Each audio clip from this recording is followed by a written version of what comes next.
하나님께서는 믿음의 태도와 자세가 바로된 사람을 쓰신다 라는 제목으로 하나님 말씀을 증거하겠습니다. 사사시대는 이스라엘 백성들이 가나안 땅에 정착한 이후로 왕이 세워지기 전까지의 시대를 말합니다. 그럼 왜 사사시대라고 부르는가? 사사시대에는 사사라는 직분이 있었기 때문입니다. 사사라는 말은 히브리어로 재판관, 판결하는 사람이라는 뜻을 가지고 있습니다. 쉽게 말하면 사사는 판사라는 거죠. 그런데 사사는 판사의 역할만 감당하는 것이 아니라 군사 지도자, 영적 지도자의 역할과 임무도 감당했습니다. 한마디로 말하면 사사는 왕이 세워지기 전까지의 국가의 최고의 지도자였습니다. 왕정시대는 왕의 아들이 왕의 들을 이어서 후계자로 세워졌지만 사사시대는 그런 게 없었습니다. 사사시대는 그때그때 필요할 때마다 하나님께서 특별한 사람을 세우시고 그에게 사사의 임무와 역할을 맡기셨습니다. 대표적인 사사로는 온니엘, 에훗, 드보라, 기드온, 입다, 삼손, 사무엘이 있습니다. 이 중에서 오늘은 기드온에 대해서 살펴보도록 하겠습니다. 기드온은 유명한 사사이지만 본래 어떤 사람이었죠? 겁이 많고 소심한 사람이었습니다. 겁이 많고 마음이 약한 사람이었습니다. 부끄러움도 타고 수줍음도 많은 사람이었습니다. 그런 그가 하나님의 선택을 받고 부르심 받은 후에 성령님이 임하셨습니다. 성령님이 임한 후로는 기드온이 두려움이 없는 사람으로 변했습니다. 무엇 때문에 기드온이 두려움이 없는 사람으로 변했다고요? 성령님이 임했기 때문입니다. 여러분 중에 나는 내가 마음에 안 든다. 나는 나 자신을 볼 때 별로다. 나는 내가 새로운 사람으로 바뀌었으면 좋겠다. 그런 분이 계십니까? 그런 사람에게 필요한 것이 무엇일까요? 성령님이 필요합니다. 기드온에게 임한 성령님이 필요합니다. 성령님이 임하시면 예전의 나와 다른 모습으로 살게 됩니다.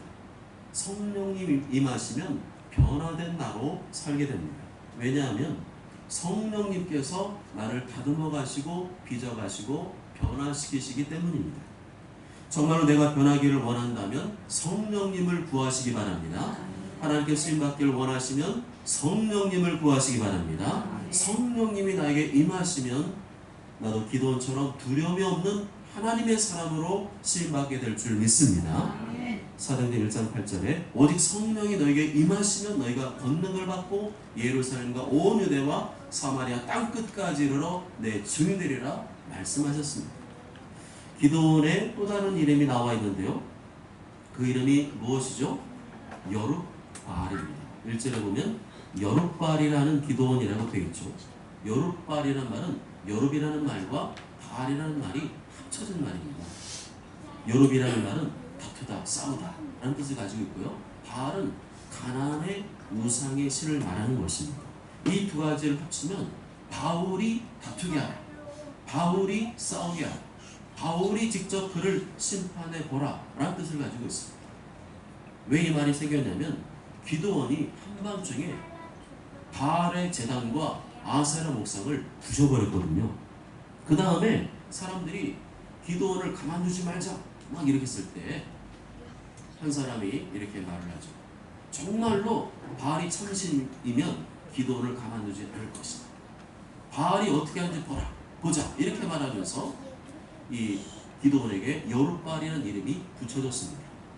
사사기 6장 33절에 이는 그가 바알의 제단을 파괴하였으므로 바알이 그와 더불어 다툴 것이라 말씀합니다. 바알이 진짜 신이라면 기드온을 심판할 것이겠지만 그것이 아니라면 바알은 아무런 힘도 없는 가짜 신이며 하나님이 참신이라는 말입니다. 하나님만이 참신이신 줄 믿습니다. 세상의 모든 신들과 우상은 아무것도 아닌 줄 믿습니다. 그것들은 사람이든지 아니면 사람이 만든 것인 줄 믿습니다. 기드온처럼 오직 참신이신 하나님만을 믿고 섬기는 사람은 하나님께서 보호하시고 지켜오실 줄 믿습니다. 2절에 보면 하나님께서 기도원을 따르는 군사들이 너무 많다고 하셨습니다. 군사들이 많으면 많을수록 좋은 거 아닌가요? 전쟁하려면 군사가 많아야 되는 것 아닌가요?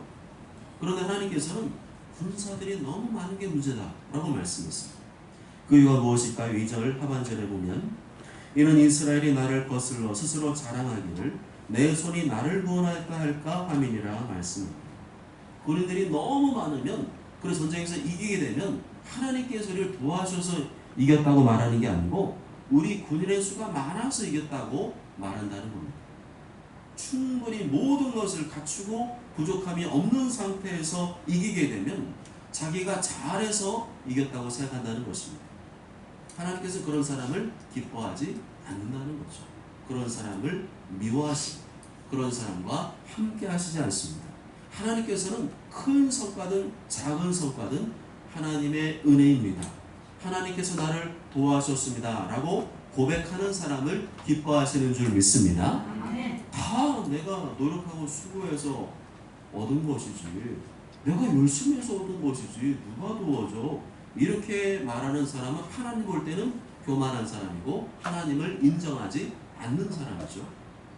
내가 수고하고 노력한 것은 맞지만 결과적으로 좋은 열매와 결과를 얻게 되었다면 그것은 모두 하나님의 은혜임을 고백하며 하나님을 높이는 자, 하나님을 찬양하는 자, 하나님께 감사하는 자를 하나님께서 사랑하시고 축복하실 줄 믿습니다. 2절에 너를 따르는 백성이 너무 많은즉 내가 그들의 손에 미디안 사람을 넘겨주지 아니하리니 이는 이스라엘이 나를 거슬러 스스로 자랑하기를 내 손이 나를 구원하였다 할까 함이니라. 이 말씀을 가만히 보면 여기에 또 다른 뜻이 담겨져 있습니다. 전쟁의 승패는 누구에게 달려있다고요? 하나님의 손에 달려있다. 내가 미디안을 넘겨주든지 말든지 결정한다는 것입니다. 싸우기도 전에 이미 하나님께서는 승패를 결정해 놓으셨다는 것입니다. 전쟁에 참전하는 군인의 수가 많든지 적든지 무기의 종류가 어떠하든지 아니하든지 이미 하나님께서는 전쟁의 승패를 결정해 놓으셨다는 것입니다. 그래서 우리의 계산 머리